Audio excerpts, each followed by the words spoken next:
कहानी की शुरुआत 1940 जर्मनी के एक कैंप से होती है, जहां पर कैदियों से नकली ब्रिटिश पाउंड बनवाया जा रहा था। दरअसल ब्राजील सरकार इन नोटों को ब्रिटेन में तस्करी करने का योजना बना रही थी। इन भारी पैसों से बैंकिंग सिस्टम में बाढ़ आ जाती, जिससे अर्थव्यवस्था चरमराने की वजह से जर्मनी अपने आप ही युद्ध जीत जाती। इस ऑपरेशन की सारी जिम्मेदारी जॉन नाम के एक आदमी को दिया गया था। इसके बाद सीन शिफ्ट होता है इंग्लैंड में, जहाँ पर हमें बर्मिंघम स्मॉल आर्म फैक्ट्री को दिखाया जाता है। इस फैक्ट्री के अंदर महिलाओं से हथियार वगैरह बनवाया जा रहा था। आज के दिन एक महिला का जन्मदिन था। जैसे ही वो काम पर आती है तो सभी महिलाएं मिल करके उसका जन्मदिन सेलिब्रेट करने लगती हैं। लेकिन तभी अचानक से इनके फैक्ट्री पर एक बम आकर के गिरता है, जो कि जर्मनी के द्वारा गिराया गया था। इस बम से पूरी जगह तबाह हो जाती है। सीन शिफ्ट होता है और हमें टॉमी नाम के एक आदमी को दिखाया जाता है। आज से लगभग 10 साल पहले वो पीकी ब्लाइंडर्स नाम की एक गैंग चलाया करता था, लेकिन उस गैंग को चलाने के दौरान उसके साथ बहुत सारे हादसे हुए, इसलिए वो सब कुछ छोड़ करके संन्यास ले लिया है। जोनी नाम का एक आदमी है जो टॉमी के लिए काम करता है। वो टॉमी को बताता है कि कल रात बर्मिंघम फैक्ट्री पर हमला हुआ। बमबारी के दौरान कुछ बंजारे हमारे इधर भाग करके आ गई हैं। उनमें से कोई औरत थी जो मुझे पहचान ली और वो मुझसे तुम्हारे बारे में पूछ रही थी। मैंने उन्हें बताया कि जिस शख्स के बारे में तुम पूछ रही हो वो शख्स आज से 10 साल पहले ही मर चुका है। टॉमी ये भी कहता है कि मैं नहीं चाहता कि कोई यहाँ पर आए। दरअसल टॉमी अपनी एक किताब पूरी कर रहा था जो उसकी जिंदगी से जुड़ी हुई थी। जब वो किताब लिख रहा था तब बार बार फोन बज रहा था, इसलिए वो जा करके वायर ही काट देता है। उसी समय वो अपने गार्डन में किसी लड़की को देखता है। वो कोई छोटी सी बच्ची थी और वो टॉमी को ही देख रही थी। इसके बाद जब वो बाहर जाता है तब उसे एक पेड़ के टहनी पर एक स्कार्फ मिलता है। दरअसल ये स्कार्फ उसकी बेटी रूबी का था, जो कई साल पहले मर चुकी थी। वो उस स्कार्फ को ले जा करके अपने भाई ऑर्थर के कब्र पर रख देता है और वो अपने भाई से कहता है कि जो भी हुआ था वो अनजाने में नहीं हुआ था, वो कोई वहम नहीं था। उसी समय यहाँ पर जॉनी आ जाता है, जो टॉमी को बताता है कि तुम्हारी बहन तुमसे मिलने के लिए आई है। उसने कॉल भी किया था लेकिन तुमने कॉल को रिसीव नहीं किया। वो बहन को अंदर नहीं बुलाता है बल्कि उससे मिलने के लिए गेट पर जाता है। उसकी बहन का नाम था एडा। जब टॉमी उससे मिलता है तब वो उसे बताती है कि हालात बहुत बुरे हो रहे हैं। बर्मिंघम पर जो बम गिरा था उसके बारे में वो टॉमी को बताती है और ये भी बताती है कि कई सारे लोग मारे गए, कईयों का परिवार बर्बाद हो गया। उन्होंने तुम्हें याद किया है, वो चाहते हैं कि तुम वापस आओ। जिस पर टॉमी उससे कहता है कि मैं खुद अपनी लड़ाई लड़ रहा हूँ, तुम उनकी सांसद बन चुकी हो, इसलिए ये सब तुम्हें संभालना होगा। मैं तो पूरी तरह से उसी दिन खत्म हो गया जिस दिन मेरा भाई ऑर्थर मरा। मेरा भाई मेरे साथ नहीं है, इसलिए मैं वापस नहीं आऊंगा। इसके बाद सीन शिफ्ट होता है और हमें बर्मिंघम फैक्ट्री को दिखाया जाता है, जहाँ पर पुलिस वाले आकर के लोगों को बाहर निकाल रहे थे। लेकिन उसी समय यहाँ पर एक ट्रक आती है जिसके अंदर पीकी ब्लाइंडर्स के लोग थे। वैसे ये गैंग सिर्फ नहीं थी, ये लोग भी लूटपाट करने का काम ही करते थे। फैक्ट्री में ये लोग बारूद वगैरह लूटने के लिए ही आए थे। पीकी ब्लाइंडर्स गैंग को देखने के बाद पुलिस वाले भी पीछे हट जाते हैं। वो कहते हैं कि अब जो करेंगे वो पीकी ब्लाइंडर करेंगे। ये लोग उस दरवाजे को तोड़ देते हैं जिसके अंदर हथियार वगैरह रखा हुआ था। जब हथियार को लूटने के लिए अंदर जाते हैं तो उसी वक्त यहाँ पर एक आदमी आता है जो इन्हें ऐसा करने से मना करता है। वो कहता है कि ये हथियार जंग में जाएंगे, तुम इसे नहीं ले जा सकते। तभी उसके सामने ड्यूक आता है जो टॉमी का बेटा है। टॉमी के जाने के बाद अब वही पीकी ब्लाइंडर गैंग चला रहा है। वो सीधा बोल देता है कि पुलिस की तरफ से हमें इसकी परमिशन मिल चुकी है, अगर हमें कोई रोका तो हम उसे पीटेंगे। ड्यूक के सामने जो आदमी खड़ा था वो लोगों से कहता है कि हमारे सामान को ऐसे नहीं ले जा सकते, हमें इन्हें रोकना होगा। उसके कहने पर जब सभी लोग आगे बढ़ने लगते हैं तो ड्यूक सबसे पहले उसी आदमी को पीटता है। इसके बाद कुछ और लोग भी आते हैं जिसकी वजह से इन लोगों के बीच में फाइट शुरू हो जाती है। पीकी ब्लाइंडर गैंग के लोग इन लोगों को मारते हैं और फिर सारा हथियार वगैरह लूट करके यहाँ से चले जाते हैं। इसके बाद हमें एडा को दिखाया जाता है जो अपने बेटे के साथ बर्मिंघम फैक्ट्री पर जा रही थी। बर्मिंघम फैक्ट्री पर जो फैमिली मारी गई उनका सपोर्ट करने के लिए वो जा रही थी। एक सांसद होने के नाते उसे अपना फर्ज अदा करना था, लेकिन जैसे वो वहाँ पर जाती है तो एक औरत उसे देख करके उस पर भड़क जाती है और एडा से कहती है कि तुम्हारे पीकी ब्लाइंडर ने ही ये किया है। उसका भी कहना बिल्कुल सही था, क्योंकि शुरू से ही उसके ही फैमिली का कोई सदस्य पीकी ब्लाइंडर को चलाते आया है। इसके बाद ड्यूक अपने सारे दोस्तों के साथ क्लब के अंदर जाता है पार्टी वगैरह करने के लिए, जहाँ उसे मालूम चलता है कि एक आदमी लंदन से उससे मिलने के लिए आया है और वो कोई और नहीं बल्कि जॉन था। वो अपने पास से नकली पाउंड निकाल करके ड्यूक को देता है और वो ड्यूक को बताता है कि हमारा जहाज लिवरपूल के पास लगने वाला है। मेरे जहाज में लगभग ऐसे ही 35 मिलियन पाउंड है। मेरा काम है इन पैसों को ब्रिटिश अर्थव्यवस्था में उतारना, और वो भी तुम्हारे जैसे अस्थापित गैंग के जरिए। इस काम को पूरा करने के बदले में तुम्हारी गैंग को 20% मिलने वाला है, लगभग 70 मिलियन पाउंड, जिसे तुम जैसे चाहे वैसे इस्तेमाल कर सकते हो। वो ये भी कहता है कि ये गैंग तुम्हारे पिता चलाते थे और ये सौदा मुझे उनसे ही करना था। जिस पर ड्यूक कहता है कि अब इस गैंग का करता धरता मैं हूँ, और वो जॉन के इस ऑफर को एक्सेप्ट कर लेता है। इसके बाद हमें टॉमी को दिखाया जाता है। जब वो घर आता है तब वो खिड़कियां और दरवाजे को खुला हुआ देखता है। वो समझ जाता है कि घर के अंदर कोई आया है। वो गन लेता है और अंदर जाता है। अंदर उसे अपने कमरे में एक महिला दिखाई देती है जो उसकी किताब को पढ़ रही होती है। उसका नाम था रमोना और वो बंजारों की टोली में से थी। टॉमी उस पर गन तान देता है और उसे पूछता है कि वो यहाँ पर क्या कर रही है, जिस पर वो टॉमी से कहती है कि मैं तो तुम्हारी मदद कर रही थी, मुझे पता है कि तुम्हें रूह दिखाई देती है, मैं तुम्हें इस चीज से छुटकारा दिला सकती हूँ। टॉमी जैसे उसके करीब जाता है तो वो उसके अंदर जेल्डा को महसूस करता है जो उसकी बीवी थी। 1 साल पहले उसकी मौत हो गई। रमोना कहती है कि मुझे पता है कि तुम मुझ में अपनी बीवी को देख रहे हो, मेरी बहन बिल्कुल मेरी तरह ही दिखती थी। दरअसल रमोना और जेल्डा ये दोनों बहन थी। रमोना कहती है कि मेरी बहन अभी भी मुझसे बात करती है, मैं उसके लिए तुम्हारे पास एक फरमान लेकर आई हूँ। यहाँ वो टॉमी को ये भी बताती है कि वो उसकी बहन के साथ बंजारों के मेले में सोया था, जिससे उनका बच्चा पैदा हुआ ड्यूक। ये सारी बातें सुन करके टॉमी उसके अंदर इंटरेस्ट लेने लगता है, क्योंकि ये सारी बातें उसे पता नहीं होना चाहिए था। अगर ये सारी बातें पता है तो इसका मतलब कुछ तो खास बात है। तुमने अपने बेटे को और अपना देश छोड़ दिया। इस घर में बैठकर किताबें लिखने से तुम्हारी समस्याएं हल नहीं होंगी। इस समय तुम्हारा बेटा मुसीबत में है वो ऐसे लोगों के साथ काम कर रहा है जो बुरे लोग हैं और वे लोग हमें मिटा देना चाहते हैं। अगर तुम अपने बेटे को बचाने का वादा करते हो तो मैं और मेरी बहन तुम्हें इस चीज से मुक्ति दिला सकते हैं। इसके बाद हमें ड्यूक को दिखाया जाता है, उसकी आंटी यानी कि एडा उससे मिलने के लिए गई थी। बर्मिंघम फैक्ट्री पर जाकर के जो उसने लूट किया था ना, उसी के बारे में वो उससे बात करना चाहती थी। वो ड्यूक से कहती है कि लूट पाट करना बंद कर दो वरना मैं तुम्हारी शिकायत करूंगी। जिस पर ड्यूक कहता है कि तुम मेरा शिकायत किससे करोगी, हर कोई तो मर चुका है, बचा है तो सिर्फ मेरा बाप और उसका भी दिमाग सटिया गया है, और तुम तो सिर्फ धमकियां दे सकती हो। मैं कुछ बहुत बड़ा करने वाला हूँ जिसे मेरा बाप अपने सपने में भी नहीं पूरा कर पाया। इसके बाद हमें पीकी ब्लाइंडर के एक सदस्य चार्ली को दिखाया जाता है। एडा उसके पास जाकर के उससे बात करती है। वो चार्ली को बताती है कि ड्यूक ने सरकारी गोदाम से हथियार चुरा लिए हैं और बर्मिंघम पुलिस के चीफ ने उसे ये लिखित इजाजत दी थी। कल मैं मोंटागीस मिलिट्री के पास जा रही हूँ, मुझे गवाही चाहिए, मुझे इन लोगों के एड्रेस के बारे में बता दो, इन लोगों ने लूट करते हुए देखा था। चार्ली पर्ची को लेकर के फेंक देता है और कहता है कि अगर उसे कोई रोक सकता है तो वो है टॉमी, उसके अलावा और कोई उसे नहीं रोक सकता, तुम कुछ भी कर लो। इधर रमोना टॉमी से कहती है कि तुम्हें अपने बेटे की हेल्प करनी होगी, वो मुसीबत में है, और ये बात मैं नहीं कह रही हूँ बल्कि जेल्टा कह रही है। वो चाहती है कि तुम हमारी बेटे की हेल्प करो। टॉमी कहता है कि मैं उसकी हेल्प नहीं कर सकता क्योंकि अब मैं वो इंसान नहीं रहा। रमोना कहती है कि मैं तुम्हें वापस ला सकती हूँ, मैं तुम्हें वहां ले जा सकती हूँ जहाँ से सब कुछ शुरू हुआ था। एक बंजारन होने के नाते उसके पास कुछ जादू वगैरह था जिसे वो दृश्य दिखा सकती थी। वो टॉमी को वो दृश्य दिखाता है जब वो जेल्डा से मिला था। दोनों ने एक साथ पेड़ के नीचे वक्त बिताया था, जिसके बाद ड्यूक इस दुनिया में आया था। सीन शिफ्ट होता है और हमें एडा को दिखाया जाता है जो उन लोगों के पास जाती है जिनका घर बमबारी की वजह से उजड़ चुका था। वो उन सभी लोगों से कहती है कि ड्यूक ने सरकारी गोदाम लूटा है और तुम में से कुछ ऐसे भी लोग हैं जिन्होंने उसे गोदाम लूटते हुए देखा है। मैं चाहती हूँ कि तुम सांसद के तौर पर गवाही दो। अगले दिन सुबह में जब टॉमी की आंख खुलती है तब उसे मालूम चलता है कि रमोना यहाँ से जा चुकी है, लेकिन यहाँ पर उसकी बेटी का स्कार्फ पड़ा हुआ था जिसे वो अपने भाई की कब्र पर रख करके तैयार होने के लिए चला जाता है, क्योंकि उसने डिसाइड कर लिया था कि वो वापस जा करके अपने बेटे को बचाना चाहता था। जैसे वो अपनी कार निकालने वाला था तो उसी वक्त यहाँ पर जोनी आ जाता है जो टॉमी को वहाँ जाने से मना करता है क्योंकि वो इस चीज के लिए तैयार नहीं था और वैसे भी उसने बहुत सारे दुश्मन पाल रखे थे। टॉमी जिद करता है, इसलिए जोनी उसे छोड़ता नहीं है बल्कि वो भी उसके साथ जाता है। इसके बाद हमें ड्यूक को दिखाया जाता है। जोन आकर के उससे मिलता है और उसे बताता है कि तुम्हारी आंटी एडा तुम्हें फंसाने के लिए लोगों का गवाह इकट्ठा कर रही है। अगर उसने मिलिट्री में गवाही दे दी तो तुम्हें सीधा फांसी होगा। अब डिसाइड तुम्हें करना होगा, तुम्हें 7 करोड़ चाहिए या फिर फांसी पर चढ़ना चाहते हो। मुझे पता है कि तुम मुझे निराश नहीं करोगे। इसके बाद हमें एडा को दिखाया जाता है जो अपने बेटे के साथ गवाह पेश करने के लिए जा रही थी,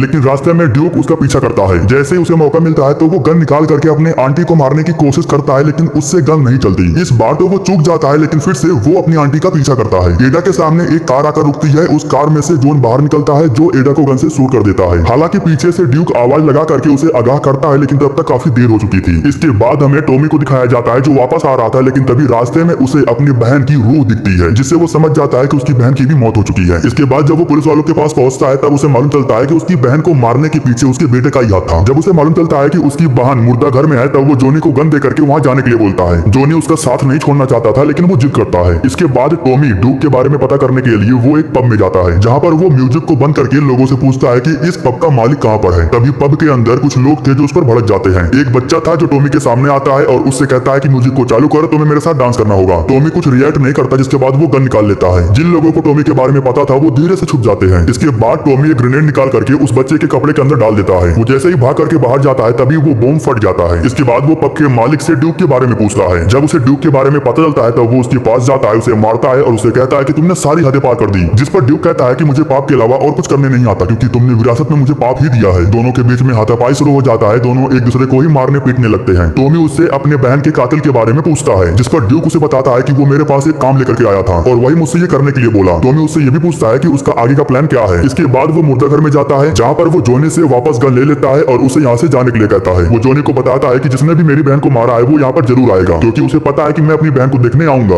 और जब वो यहाँ पर आएगा तब मैं उसे मार दूंगा। जोनी के चले जाने के बाद वो अपनी बहन के बॉडी के पास आता है और यहाँ पर वो कबूल करता है कि उसने ही अपने भाई ऑर्थर को मारा है। उस रात मैं नशे की हालत में था और मैं उससे छुटकारा पाना चाहता था। मैंने अपने ही भाई को मार दिया, लेकिन अब सब कुछ ठीक हो जाएगा। कुछ समय के बाद जोन अपनी कार से यहाँ पर आता है और उसके हाथ में एक गन था। टॉमी तो पहले से ही इस चीज के लिए रेडी था। जैसे ही वो यहाँ पर आता है तो दोनों एक दूसरे पर फायरिंग करने लगते हैं और फिर कवर में जाकर के छुप जाते हैं। इस दौरान जोन उसे कहता है कि मैं इस जंग को बम से नहीं बल्कि नोटों से खत्म करना चाहता हूँ। सबके पास पैसा होगा, कोई नहीं मरेगा, आखिर लोगों को चाहिए क्या। लेकिन टॉमी उसकी बातों में नहीं आता। वो उससे कहता है कि तुम्हारी गन की गोली खत्म होने वाली है। तभी जोन फायरिंग करता है और वो घोड़ों का सहारा लेकर के यहाँ से भागने में कामयाब हो जाता है। उसके जाने के बाद टॉमी घोड़े को लेकर के बाहर रोड पर आता है जहाँ पर सभी लोग उसका स्वागत करते हैं, उसे हाथ मिलाते हैं। वापस आने की वजह से सभी लोग उससे खुश थे। इसके बाद हमें ड्यूक को दिखाया जाता है। रमोना उसके पास आती है और उसे बताती है कि मैंने तुम्हारे पिता को मना लिया है, वो तुम्हारी हेल्प करेंगे। तुम शुरू से ही राजा बनना चाहते थे और अब तुम्हें मौका मिलने वाला है। मौके का फायदा उठा करके तुम अपने पिता को मार सकते हो और वैसे भी उसे शांति चाहिए और ये शांति सिर्फ तुम उसे दे सकते हो। रमोना उसे गोली देती है जिस पर टॉमी का नाम लिखा हुआ था। कुछ समय के बाद जब टॉमी यहाँ पर आता है तब रमोना उसे कहती है कि मैंने तुम्हारे बेटे से बात कर ली है, वो तुम्हारी मदद करेगा, तुम्हारी बहन के कातिलों को मारने में वो तुम्हारा साथ देगा। इसके बाद टॉमी अंदर जाता है